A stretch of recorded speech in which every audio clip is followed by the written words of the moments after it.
Salut à toi, je suis Félix, bienvenue sur la chaîne Agroécologie. Aujourd'hui, c'est le semis du blé de la saison 2014-2015 sous luzerne vivante. Le semis est réalisé à l'aide d'un semoir en semis direct, un séméato. Je sème 170 kg de blé autour du 15 octobre.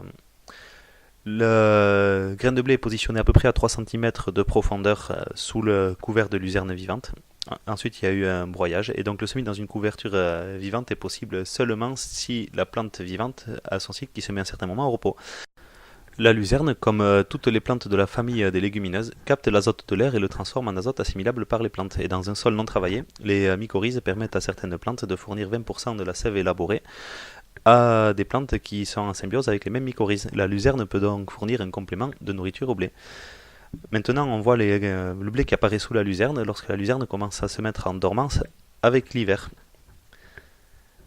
Ensuite, le froid ralentit la luzerne et donc le blé arrive à gagner cette concurrence et apparaître au milieu de la luzerne. Ensuite, au printemps, le blé a bien talé, on ne voit plus la luzerne.